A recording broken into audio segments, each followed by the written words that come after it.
Primero quiero agradecerte, Marco, como siempre, brindando lo que tú conoces y el trabajo que haces y tus experiencias para difundir entre todas las personas que estamos queriendo aprender un poco y comprender un poco estos procesos tan complejos que hacen a la urbanización en la región. Te he explicado cuál es el contexto de esta clase y cómo quiero, si te he explicado también cómo quisiera que tú intervengas y qué es lo que un poco, la idea que quisiera que un poco transmitas. Pero antes de empezar a desarrollar ciertas preguntas que nos van a permitir ver el problema de la urbanización como un problema en torno al cual se podrían generar iniciativas y se están generando iniciativas ciudadanas para pensar la problemática más allá de las fronteras nacionales y un poco en términos de integración regional, me gustaría un poco presentarte y que tú te presentes.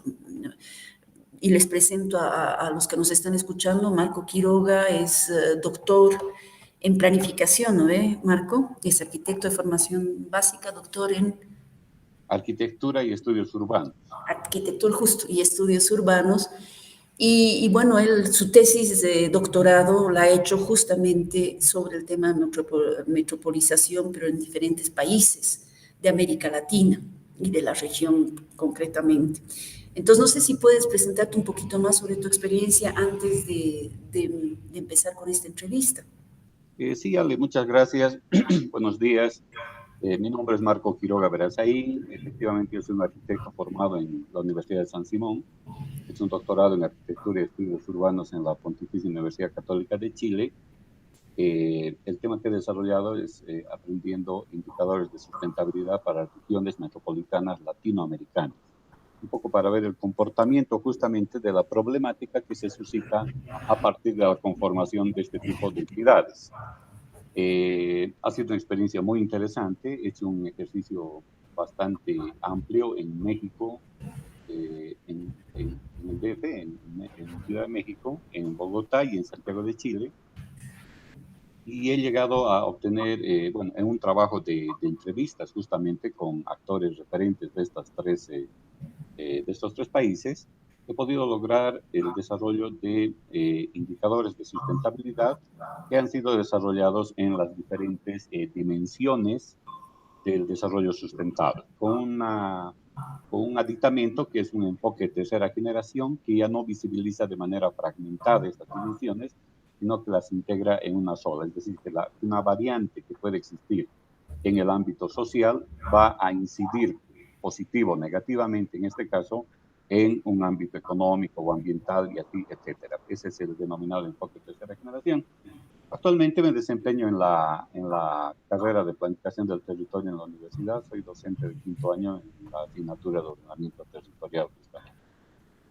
Maravilla, mil gracias, Marco. Y justamente te voy a preguntar dentro de un rato de estos indicadores de sustentabilidad, cómo pensarlos y cuáles son. Pero antes, se habla de metropolización y se habla de la urbanización en América Latina como uno de los principales problemas de América Latina, que además está acarreando un sinfín de problemas que van desde gestión de recursos hasta problemas de salud, hasta problemas económicos, de informalidad, etcétera. Pero yo creo que mucha gente no tiene claro qué es la metropolización y si realmente estamos hablando de procesos de metropolización o simplemente de urbanización en la región. Empiezo con esa pregunta tan sencilla, es decir, ¿qué es un proceso de metropolización y cómo se diferencia de un proceso de urbanización? Ya. Bueno, la pregunta es amplia, pero muy interesante. En realidad he visto muchos términos, incluso de la denominación que hace a este concepto. Algunas apreciaciones. Yo, por ejemplo, me gustaría iniciar indicando con base en grandes referentes del urbanismo contemporáneo, por ejemplo, Wu, Shen, Zhang, Steve Moore, Lu, que indican que la urbanización es la expresión concentrada de actividades sociales y económicas de un grupo de habitantes que destacan el incremento de la población y los factores de producción que cambian los modos de producción y el estilo de vida de las personas. De manera más simple, digamos, el proceso de urbanización es un fenómeno de desarrollo de las ciudades que debe contemplar una relación con la planificación y el ordenamiento del territorio. En arquitectura y urbanismo, la urbanización es un proceso de planificación para implementar equipamientos e infraestructura urbana y la transformación de espacios de resguardo. Estos pueden ser rurales, espacios de preservación, lugares degradados, agrícolas, etcétera, y transformarlos en espacios de habitabilidad urbana, espacios construidos, altamente consumidos y adoptados a nuevas formas de vida. En ese sentido, la metropolización es un proceso en el cual se extiende geográfica y espacialmente las metrópolis o fronteras de la ciudad, para ofertar servicios de alta complejidad por fuera de estos propios límites, incrementando así las relaciones con centros urbanos periféricos. Entonces, la metropolización viene a ser un concepto geográfico que revela de estas grandes ciudades un proceso de crecimiento demográfico, espacial y operativo y expresa una alta complejidad. Nosotros denominamos mucho el término metrópoli. Esto es sinónimo de área metropolitana. Es un área que abarca varias jurisdicciones que están formadas cuando la ciudad crece y en este proceso de expansión ocupa espacios que antes formaban centros poblados independientes de esa ciudad central o de esa gran ciudad. El caso de Cochabamba y sus municipios adyacentes, por ejemplo. Y una región metropolitana es un concepto más amplio porque está referido a un ámbito territorial mayor, urbano y rural, que incluye tanto la mancha urbana como también centros de diferente tamaño. Aquí traigo a colación, por ejemplo, lo que menciona Pedro Pires, un investigador chileno, que dice que la región metropolitana incluye la mancha urbana ubicada dentro de una línea imaginaria demarcada por niveles de interacción. Estos niveles son presentes o potenciales, así como por áreas de explotación primaria y espacios vacíos. Entonces, las metrópolis comprenden vastos territorios, denotando un crecimiento expansivo casi generalmente sobre la periferia de las ciudades. Y también en la estructura vial de conurbación de estas ciudades, vinculando estas ciudades con el centro o la gran ciudad de la metrópoli. En muchos casos, este fenómeno expansivo de metrópolis ya abarca ciudades vecinas en las grandes ciudades, conformando otro concepto que se llama, por ejemplo, megalópolis, ¿no? No, todavía esperamos no llegar a esa situación. Tiene otros términos, digamos. Este fenómeno también se llama metropolitanización. Aquí hay un referente interesante que es un urbanista que se llama Francesco Indovina, que actualmente vive. Él es autor de un libro interesante que se llama De la ciudad difusa al archipiélago metropolitano, y que dice que la metrópoli se ha desarrollado en forma autoorganizada. No tuvo una guía pública, es decir, no tuvo un proceso de planificación, sino que fue un proceso que condujo a una situación incomprensible. Las metrópolis territoriales estaban sobredimensionadas con relación a la presencia de servicios privados presentes en el territorio, en función de la accesibilidad y la conformación de equipamientos, digamos, superficiales, como centros comerciales, hipermercados, multicines, instalaciones sanitarias privadas, que es un poco lo que ya está ocurriendo en nuestro medio también. Pero, a su vez, está infradimensionado en relación a la presencia de equipamientos públicos. Aquí también incide en este proceso de metropolización, por ejemplo, la movilidad que se basa principalmente en el automóvil privado, con sus aspectos negativos que todos conocemos, tanto individual como colectivo. De esta manera, digamos que el proceso de metropolitanización, como denomina este autor, que debería brindar resultados eficientes en términos de organización del territorio y en las relaciones sociales, actualmente es inviable. De lo que se concluye que ninguna forma de organización del territorio que excluya una guía pública que resguarde el interés colectivo no va a alcanzar objetivos de calidad funcional, social o cultural. Otro término que se ha utilizado es la metropolitización, que es utilizado en algunos países latinoamericanos, pero también es un proceso visibilizado con alto predominio de un centro nacional o también con la presencia de varios centros regionales.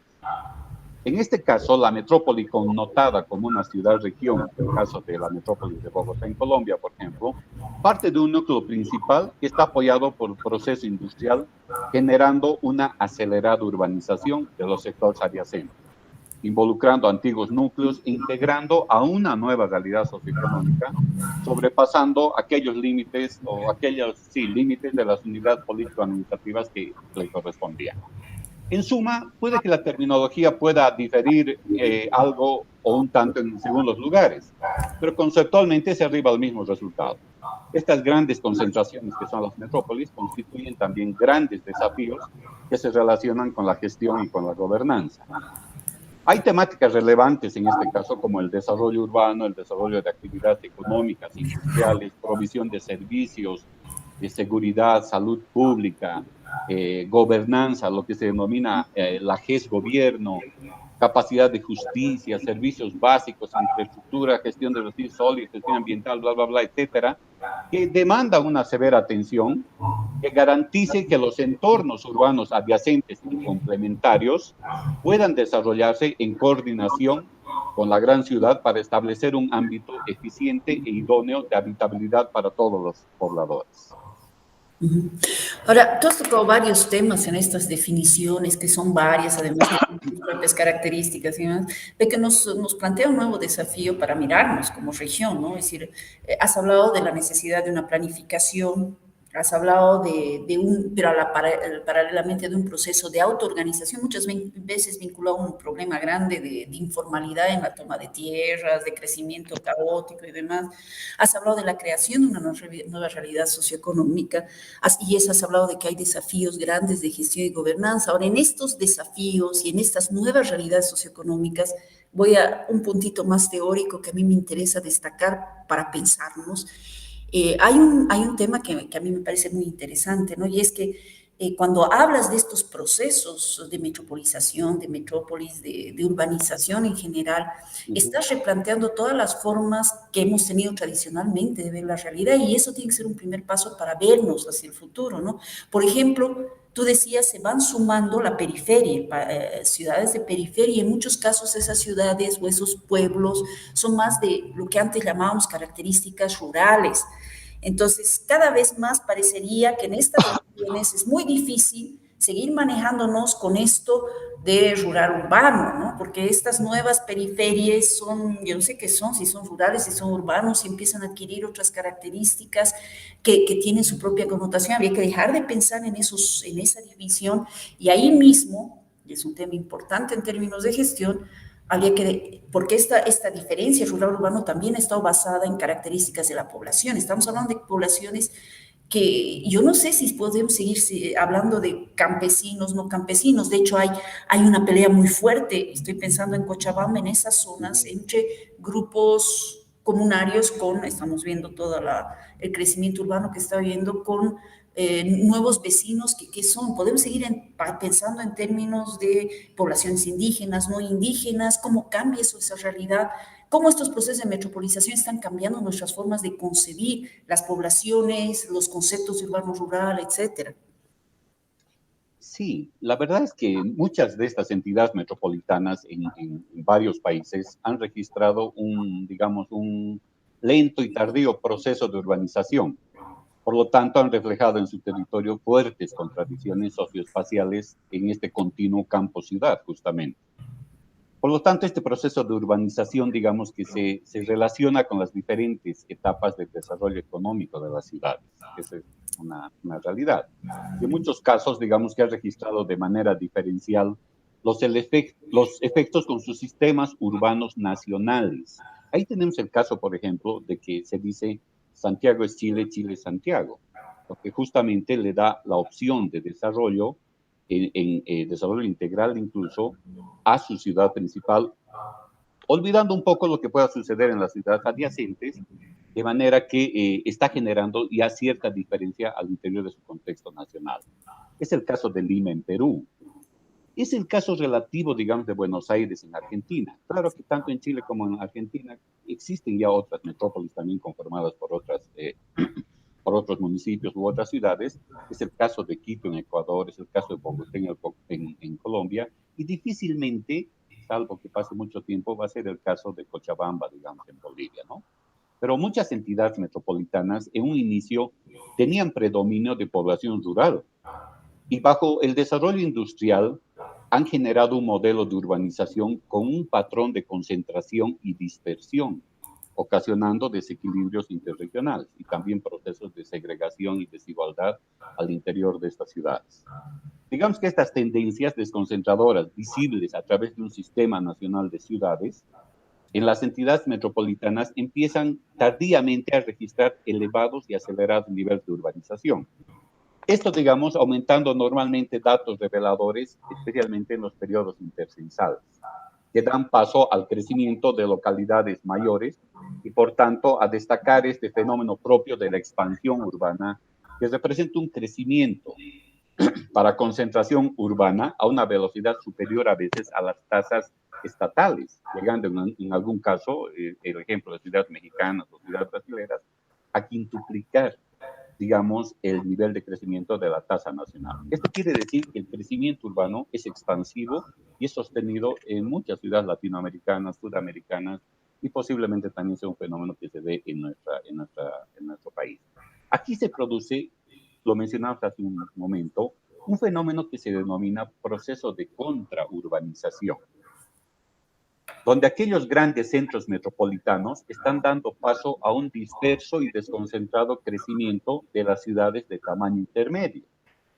Entonces, en el análisis integral del territorio, estos núcleos centrales de las áreas metropolitanas más representativas en algún momento dejan de atraer un efectivo poblacional, produciendo una lenta disminución en el número de los habitantes, mientras que sus periferias residenciales continúan creciendo. Ahí también otras áreas urbanas no metropolitanas, diversos núcleos urbanos de menor tamaño, incluso áreas rurales más distantes, empiezan a generar un importante crecimiento demográfico, producto de los desplazamientos definitivos de población, que está llamada por atractores y otras dinámicas, especialmente económicas, a este tipo de centros. En contrapartida a este concepto que dije, contraurbanización, está el proceso de suburbanización de la periferia, normalmente, que se produce como un resultado del decrecimiento de las tasas de crecimiento de las metrópolis mayores a 1 millón de habitantes y la orientación de las migraciones rurales y urbanas hacia esas ciudades medias que mencionábamos anteriormente. Entonces, sobre esta integración regional, digamos, se pensaba que las ciudades eran más sustentables mientras más compactas eran y cuando menos se extendían en el territorio. Pero ese es un concepto antes de la pandemia, por ejemplo. Ahora es un concepto que el urbanismo está empezando a revisar. Es por eso que lo metropolitano considera que donde el país, la ciudad y el municipio, digamos, cuando vamos cambiando de escala, coinciden en un mismo signo de desarrollo, digamos que las facilidades que empiezan a permitir este tipo de diálogo tienen que ser aprovechadas en su plenitud, ¿no? Entonces, yo diría que el proceso de desarrollo de la ciudad principal tiene que permitir también el desarrollo tal vez no homogéneo, pero sí efectivo de otros centros urbanos adyacentes para que la población tenga las mismas posibilidades de vivir eficientemente en todos los entornos. Pero eso es en teoría, ¿no, Marco? Porque en realidad cuando tú ves los procesos, y entro a mi segunda gran pregunta, cuando tú ves los procesos de urbanización, que tal vez están mal llamados metropolización, porque no se genera este tipo de procesos, de procesos de los que tú estás hablando, y si tú ves que en realidad estos procesos de urbanización han traído un montón de problemas, y no solo en Bolivia, que está muy vinculado a lo informal, al crecimiento informal. Estoy pensando en Bogotá, que tienen grandes problemas, en Buenos Aires, que tienen grandes problemas, en Chile, en México. Es decir, problemas que tienen que ver a esta desigual distribución de servicios, por ejemplo, que además se complican porque ya las fronteras son absolutamente inciertas, ¿no? Entonces, ¿cuáles son los problemas más grandes que se dan en la práctica si no hay? Después vamos a ver de los indicadores de sustentabilidad, pero ¿cuáles son los grandes problemas que en América Latina tenemos en todos estos procesos? Yo no sé si de metropolización o de urbanización, de como queramos llamarlo, pero que es una realidad que sí nos está englobando a todos, ¿no? Claro. Claro, eso es cierto, porque los problemas que se están dando en este proceso de metropolización son evidentes a nivel latinoamericano, sudamericano, y pronto también van a ser muy visibles en nuestro país.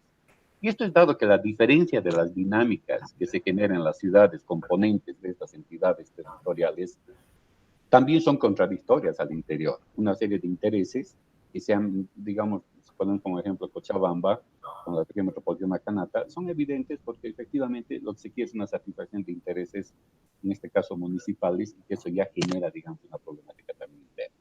Digamos que entre estos problemas se percibe claramente diferencias en cuanto a la accesibilidad a recursos y oportunidades, porque hay además una alta heterogeneidad en los procesos de desarrollo. Y esto, vinculado a los problemas que consultas, seguramente va a dar paso fundamentalmente a una conformación de periferias marginales con condiciones de habitabilidad excesivamente diferentes con el centro urbano. También va a dar paso a una presencia de alta congestión vehicular y contaminación ambiental que reflejan la falta de organización del territorio, revelando un polarizado desarrollo urbano.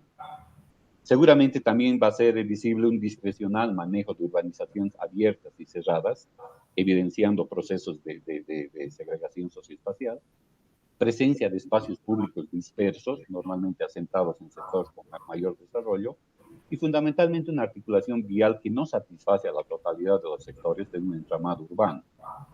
Entonces, esta situación de inconfort urbano marca con fuerza las diferencias espaciales tanto dentro dentro del centro como también de las periferias, destacando altos grados de insatisfacción, marginalidad, pobreza y sobre todo, lamentablemente, desatención institucional. Este proceso de crecimiento urbano no es recíproco con la presencia de planes de regulación, por ejemplo, que fijen condiciones de habitabilidad y confort a los ciudadanos.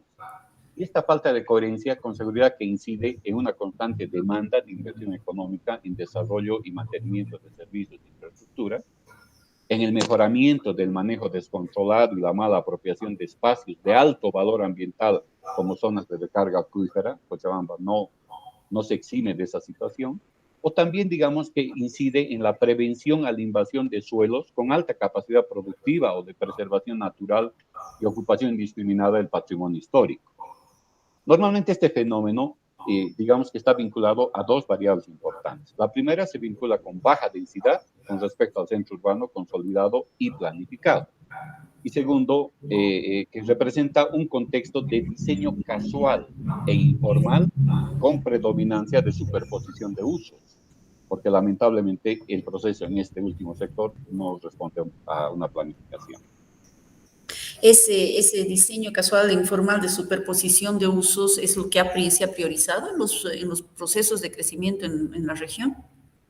Lamentablemente sí, como decían esos autores anteriormente, a veces los procesos de metropolización son absolutamente espontáneos o son politizados, no podemos negar. Es un poco el caso de Cochabamba, una conformación de 7 municipios que seguramente han sido consolidados por su atracción física, por su relación física y adyacencia, pero, o el caso de La Paz sucede lo mismo, donde tal vez el fenómeno es peor, porque hay 4 municipios casi enteramente rurales, con connotaciones de habitabilidad absolutamente diferentes, o el caso de Santa Cruz, etcétera, etcétera, que lamentablemente da paso a esta formación un poco casual e informal, y que es como tener dos países en una misma ciudad.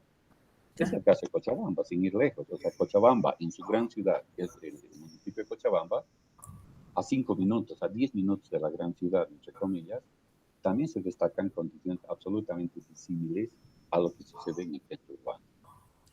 Ahora, frente a todos estos problemas que son regionales, puede ser que nosotros tengamos nuestras propias particularidades, pero son regionales, ¿qué propuestas existen? Tú hablas de planificación sustentable de la metropolización, ¿qué indicadores conllevan? ¿Desde dónde vienen? Tú sabes que a mí me interesa mucho ver las iniciativas académicas, ciudadanas, para proponer diferentes salidas a estos problemas, pero desde una manera ya más integrada, pensándonos no solo dentro de la frontera y de nuestra región, sino como región más amplia. ¿Qué propuestas existen? Tú hablas, por ejemplo, de una planificación sustentable. ¿En base a qué indicadores se pueden hacer eso? ¿Cómo se puede pensar el tema? A ver, plantearnos un poco cuál fue tu propuesta y desde dónde vino. Ya, a ver, no sé, antes tal vez sería bueno indicar que el fenómeno de expansión urbana sí genera transformaciones en la distribución del uso del suelo en la ciudad. Eso es una realidad que no se puede discutir. En este proceso, muchas de estas ciudades no cuentan con normativa que pueda regular el crecimiento de sus asentamientos y por lo tanto el avance de su mancha urbana. Cochabamba es el mejor ejemplo. Y muchas ciudades latinoamericanas. digamos que es el panorama en que se encuentran estas ciudades latinoamericanas, que vinculadas con el proceso y su amplia relación con el desarrollo socioeconómico, no cuentan con políticas urbanas, con políticas públicas, con estrategias que fomenten el desarrollo urbano como medios para lograr contextos más sustentables. A pesar de que los procesos de urbanización deberían aportar en la generación de mejores oportunidades y uso adecuado de bienes públicos e infraestructura, las ciudades no insinúan todavía esta perspectiva de mejoramiento. La urbanización sin planificación no puede ser considerada como una oportunidad de desarrollo nacional. La comprensión sobre estas transformaciones estructurales generadas por la dinámica de crecimiento, lamentablemente no son parte de la intencionalidad o la aprehensión de las autoridades administrativas, pero tampoco de la sociedad civil. Y esto, de alguna manera, refleja que la falta de planificación ante la eventualidad y ocurrencia de eventos de origen natural o antrópico responsabiliza a ambos sectores, ¿no? De ahí que surge la urgencia de establecer un paradigma urbano, un nuevo paradigma urbano, que permita plantear un enfoque sobre patrones de urbanización a partir de una normativa inscrita en una política pública que permita reducir externalidades negativas. Seguramente este planteamiento de una política nacional urbana, que es un proceso que creo que algo se está haciendo en Bolivia, creo que es el Plan Nacional Integral de Ciudades, algo así, que en otros países se llama Política Nacional Urbana, tiene que permitir el manejo espacial a escala nacional, regional y local coherentemente. Y su aporte tiene que ser eficiente en la priorización de necesidades y la orientación de acciones hacia la reducción principalmente de la desigualdad social y la segregación espacial. Para esto es fundamental direccionar un plan de acción con intervenciones públicas y estrategias como respuestas al análisis de esta problemática. Seguramente va a ser útil para la renovación de nuestra legislación urbana o de cualquier legislación urbana donde se encuentren este tipo de problemas. ¿Respecto de qué? Respecto de la prevención y regularización de asentamientos y de la generación de empleos. Una cosa es vivir en un lugar y trabajar en otro lugar tan lejos. Yo recuerdo en México la gente se desplaza 4 horas para ir a su centro de trabajo. Eso no es sustentable, por supuesto, eso no es calidad de vida. O sea, ¿a qué hora se levanta esa persona? Y cuando se va, qué sé yo, a las 6 de la tarde, llega a las 10 de la noche. Es terrible. También digamos que para renovar la legislación urbana es importante hacer un manejo de espacios públicos y nueva centralidad, justamente que permita mejorar la anterior idea que mencionaba. Hay que mejorar conceptos de movilidad urbana, accesos al suelo, definición de infraestructura y servicios básicos, uso de recursos y manejos de energía, multigobernanza. Esto significa ponerse de acuerdo entre todos los niveles de gobierno para que exista coordinación intergubernativa. Y fundamentalmente tiene que haber una reforma institucional para evaluar y manejar oportunamente instrumentos de planificación que incorporen la participación y la cultura ciudadana. Aquí es importante el involucramiento de sectores públicos y privados y además de aquellos planes de inversión que son determinantes para generar planes multiescalares para el mejoramiento de la productividad económica, la inclusión social y el respeto medioambiental en entidades del territorio nacional, cualquiera que fuera esto, ¿no? Entonces, los indicadores normalmente, bueno, por el estudio que hice, considero que tienen que tener una vinculación eficiente entre aquellos aspectos o aquellas dimensiones altamente conocidas y que son imposibles de ser ya fragmentadas. El ámbito económico, el ámbito social, el ámbito ambiental y, por supuesto, esta triada no funcionaría si no tenemos un cuarto ámbito, que es el ámbito político institucional, que es el que en última instancia toma las decisiones.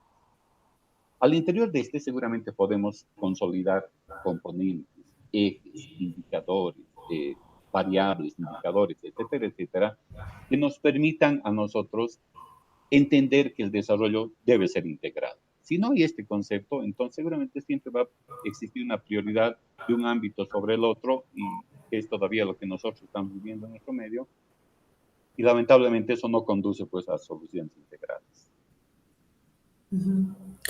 ¿Qué propuestas, tú conoces alguna propuesta que haya tratado de pensar estos temas yendo más allá de los países? ¿Alguna propuesta desde la sociedad civil donde se puedan generar procesos al menos cuestionar, porque dices, mucha la gente no está preocupada, pero deben haber movimientos, sobre todo académicos, que están tratando de repensar estos procesos de metropolización desde estos indicadores más sustentables, desde esta gestión donde se junten estos cuatro niveles, que generalmente el problema además es cómo juntas los cuatro niveles: económico, social, ambiental, político, institucional. Bueno, político institucional ya podríamos saber, pero cuando el diseño de la gestión estatal está pensada en separado, ¿no? Cuando en realidad debería ser integrado. ¿Conoces propuestas que estén trabajándose desde la sociedad civil?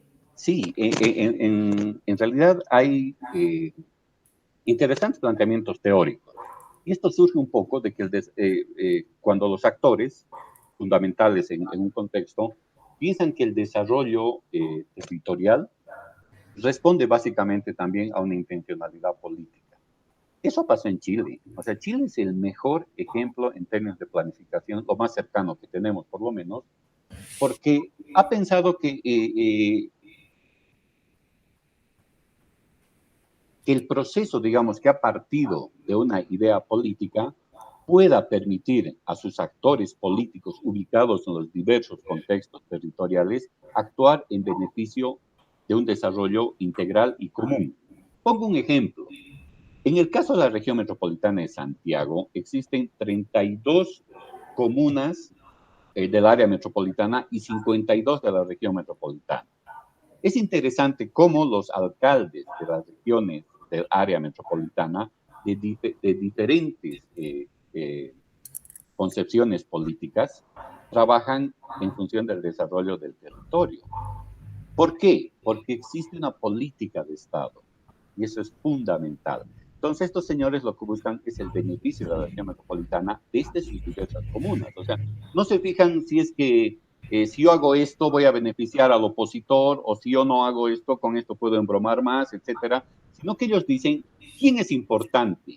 Es el habitante, es el usuario, es el ciudadano que habita las ciudades y por tanto le voy a tratar de entregar todas las posibilidades de satisfacción eficiente para mejorar su calidad de vida.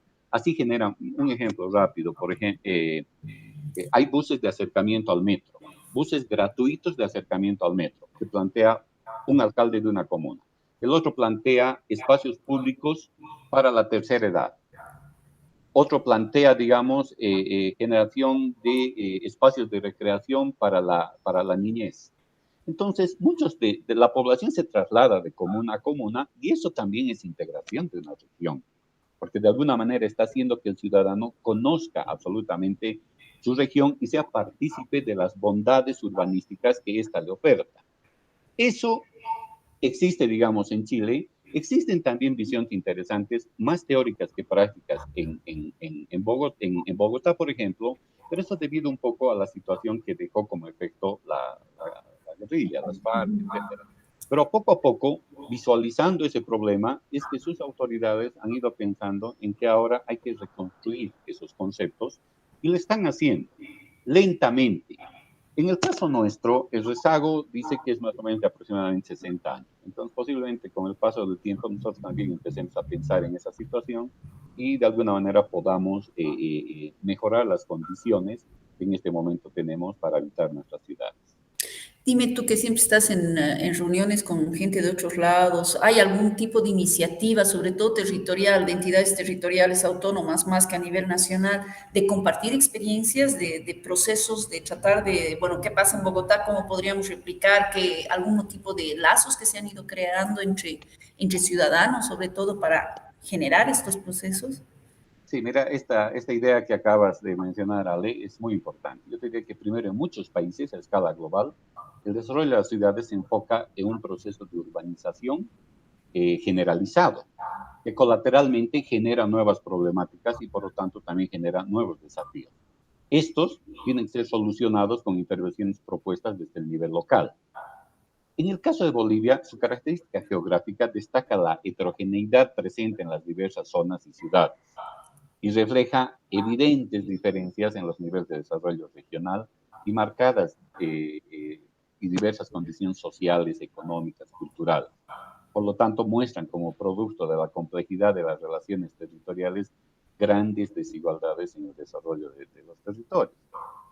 Este fenómeno de metropolización como respuesta al proceso de urbanización generalizada que te mencionaba, cuya estructura funcional, digamos, se produce con las dinámicas sociales, económicas, ambientales, culturales, tecnológicas, como has nombrado, demográficas, territoriales, demanda la coordinación de competencias, donde el beneficio de economías de escala tiene que posibilitar la satisfacción de bienes y servicios de calidad superior, pero a precios asequibles.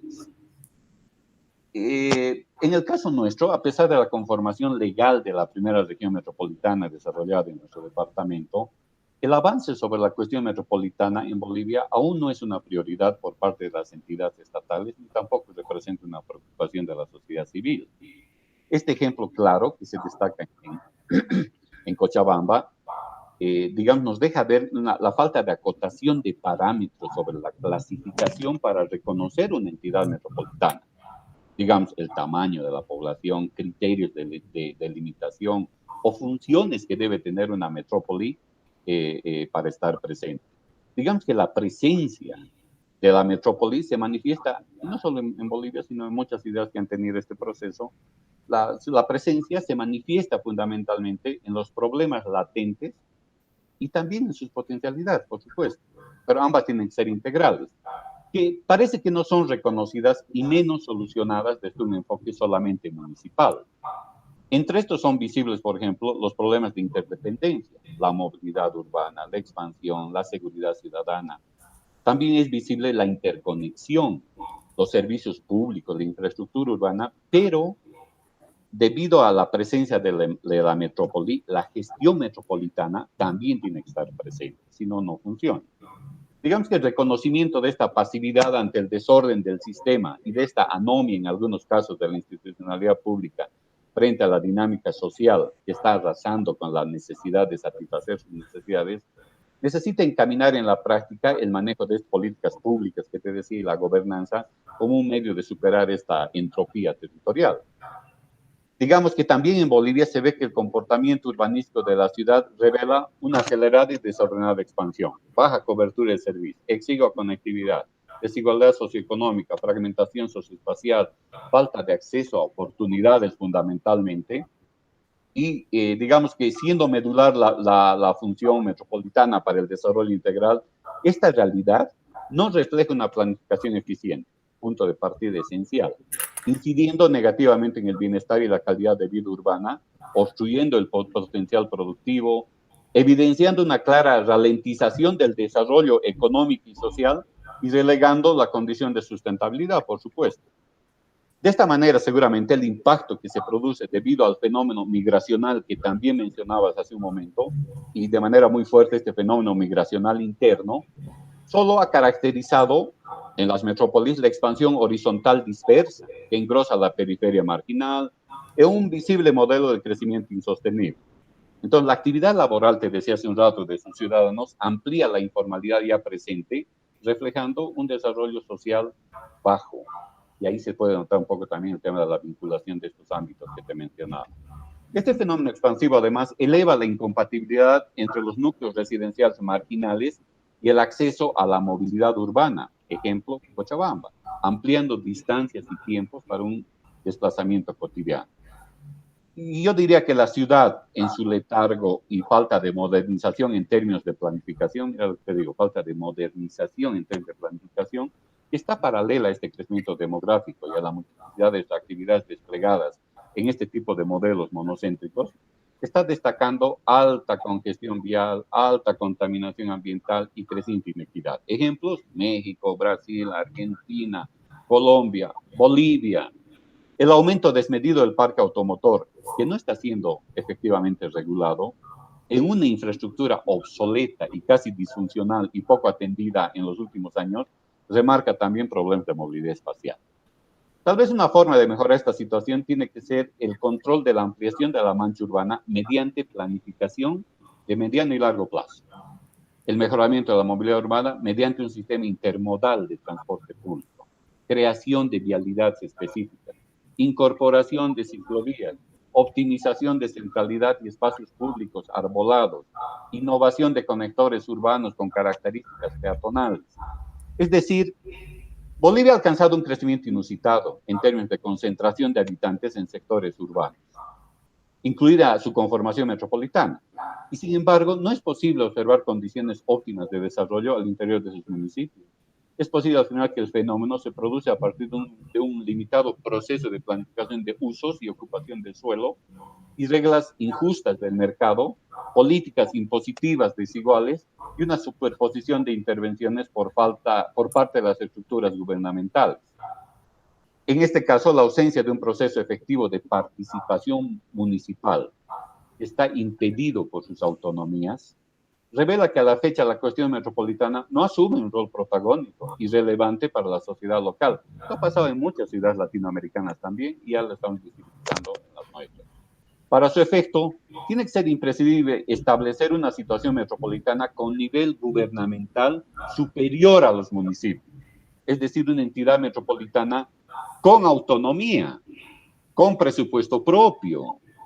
No sé si va a ser nombrado directamente por el presidente o por el ejecutivo, pero tal vez tenga que ser seleccionado o eleccionado mejor o elegido en función de las capacidades que tenga para poder administrar y gestionar una entidad metropolitana.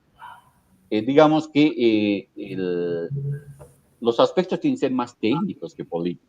Tiene que haber un convenio de gobernabilidad metropolitana, intermunicipal y una estrategia de desarrollo que identifique aspectos comunes y particulares y problemas prioritarios de los municipios integrantes, no solamente de uno o de otro, sino hay que pensar metropolitanamente. Si se consolida este fenómeno metropolizador como proceso expansivo, yo pienso que sería importante adecuar experiencias y políticas asumidas en otros contextos que ya han experimentado este proceso, con el objetivo de disminuir, por una parte, la alta marginalidad, la degradación ambiental y el desequilibrio entre la capacidad natural del sistema, las emergencias que provocan las demandas sociales. Y por otra parte, seguramente hay que superar este estado de anomia existente en esta expansión heterogénea que está provocando diferentes formas de concentración urbana en el centro y diferentes en la periferia, a fin de mejorar un poco este disímil reparto de regalías de crecimiento económico urbano, de la reproducción de desigualdad socioeconómica y ambientales y un estado de conflictividad e ingobernabilidad social. Yo creo, Ale, que queda muchísimo por trabajar. Hay que convertir las entidades territoriales en espacios seguros y confortables, y esta es una tarea obligatoria de las autoridades en un trabajo conjunto con la sociedad civil, mejorando estrategias productivas, competitivas, equitativas, habitables, bien gobernadas, mediante el planteamiento de políticas urbanas que sean de beneficio colectivo. Marco, para ya ir cerrando, porque si no nos podemos quedar toda la mañana, pero a ver, lo que tú estás planteando es el crecimiento de la creación de una entidad. Tenemos la autonomía regional, que podría servir como nivel de gestión para justamente pensar en la gestión metropolitana. Pero ahí hay dos preguntas y con eso prometo ya no te molesto más. Uno, a ver, tomando en cuenta los intereses políticos que existen y que están sobrepuestos a todos los otros intereses en países como los nuestros, ¿tú crees que es posible que no sería, dos preguntitas, ¿no? ¿No sería mejor que las autoridades de esas entidades de gestión territorial metropolitana sean elegidas por la población, por la ciudadanía y no puestas a dedo por el Ejecutivo? Primera pregunta. Y la segunda pregunta, en todo esto, justo ayer hemos salido a marchar por el tema, la ley 342 creo que es, ¿no? ¿No implica un retroceso a todo lo que tú estás planteando? A ver, interesante. Para el cierre, realmente me fueron muy interesantes preguntas. Yo considero, Ale, por la experiencia que he podido ver en otros países que sí han podido desarrollar de mejor manera el proceso metropolitano, yo pienso que es importante que la autoridad metropolitana, en otras metrópolis denominado intendente metropolitano, sea elegido por votación.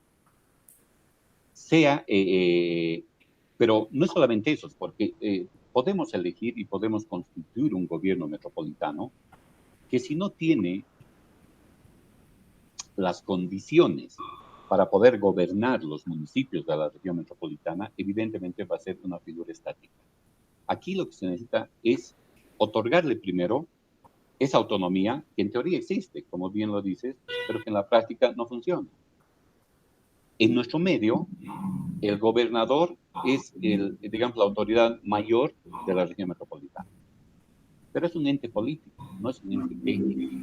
Y lo que yo digo, la elección de una autoridad metropolitana debería buscar fundamentalmente el conocimiento técnico sobre la problemática presente en los municipios de la región metropolitana para pensar y trabajar metropolitanamente, para que las soluciones absolutamente sean integrales, para que los aspectos sean analizados desde una perspectiva social, económica, ambiental, y que responda fundamentalmente a la necesidad de satisfacer esas necesidades. Suena bonito, pero en la práctica no está funcionando. Pero ya funciona en otros países. Esas autoridades tienen presupuesto propio, de manera que encarar problemas metropolitanos tienen presupuesto metropolitano para dar una respuesta eficiente. Eso es lo que hay que tratar de implementar o complementar, en todo caso, en nuestra legislatura, de manera que se le pueda otorgar ese principio a estas autoridades metropolitanas. Tu segunda consulta, si esto no constituye un retroceso, sí, porque nuevamente viene el tema de una imposición política. Una imposición política que te dice que las ciudades deben funcionar así, sin un análisis de planificación integral entre los niveles intergubernativos. Escala nacional, escala regional, metropolitana, departamental, local, etcétera, etcétera, etcétera. Mientras no suceda eso, nuevamente, o este problema por el cual se ha marchado el día de ayer, va a ser tan visible que lamentablemente nos va a sumir nuevamente en un proceso de estancamiento mayor al que ya tenemos y posiblemente las respuestas van a ser solamente de satisfacción a los intereses políticos de los gobiernos de turno. Creación de espacios más de pugnas que otra cosa, ¿no? ¿Cómo impongo? Y sobre todo si es de la oposición, el municipio, mejor le impongo o si depende de quién está, ¿no? Arriba. Bueno, pero en todo caso queda claro que frente a este problema, uno, podemos aprender de otras regiones y dos, cualquier proceso de urbanización tiene que tener una planificación moderna que contemple todas estas cosas y que contemplen los indicadores de sustentabilidad integrales. Más bien, Marco, aprovecho y con esto termino. Tú en tu tesis has desarrollado, de doctorado, desarrollado esos indicadores. Tal vez nos podrías facilitar para que los alumnos de este curso puedan también conocer cuáles serían los desafíos en términos de indicadores si queremos pensar en los procesos de metropolización. ¿Nos puedes mandar? Me encantaría, Ale. En realidad se trata de eso. En breve está saliendo un librito un poco retrasado, pero mientras tanto yo puedo mandar un resumen que tengo que habla de los indicadores. A ver, lo importante de esta situación que me ha permitido entender un poco más esta problemática es que he empezado a conocer las características que deben tener los indicadores desde los diferentes ámbitos del desarrollo sustentable. O sea, hay que ver temas de eficiencia y productividad, distribución equitativa, integración ecosistémica, participación ciudadana, que son características que deben tener, digamos, los indicadores, y que luego esto podemos pasar a un análisis de subtemas para ver estructuras económicas, eficiencias económicas, innovaciones tecnológicas, qué sé yo, crecimiento poblacional, aspectos de educación, salud, cultura, seguridad ciudadana, género, seguridad alimentaria, coordinación regional, etcétera, para luego ser más específicos y pasar a temas puntuales que podrían ser el crecimiento económico, el bienestar social, el desarrollo institucional, la calidad de vida, etcétera, etcétera. Y estos finalmente van a concluir en índices de competitividad respecto a lo económico, de equidad respecto a lo social, de habitabilidad respecto a lo ambiental y de gobernanza respecto a lo institucional. Y finalmente, la sumatoria no matemática, sino de estos 4 índices nos tiene que permitir arribar a un concepto de un índice de sustentabilidad urbana metropolitana. Cuando digo urbana no me refiero solo a la ciudad, ya la metrópoli considera esa situación de urbano-rural, pero el problema es que la gente está migrando y que este proceso de migración está generando nuevas ciudades al interior de ciudades que lamentablemente tienen otro tipo de connotaciones, por lo tanto hay que mejorar la calidad de vida para todos. para los unos y para los otros. Y eso puede ser un primer paso para repensarnos, ¿no? Mil gracias, Marco. Como siempre, te molesto cada vez que hay que tocar estos temas porque sé que eres el experto en el tema. Mil gracias por estar con nosotros. Ale, Y a vos las gracias, te agradezco muchísimo. La verdad es que es un agrado para mí poder participar en estos debates que vos generas, porque nos obliga a pensar nuevamente en qué podríamos aportar para el desarrollo de nuestra región por lo menos. Gracias, Ale, muchas gracias. gracias. Chao, chao. Nos vemos. Chao, chao, Ale, chao, chao.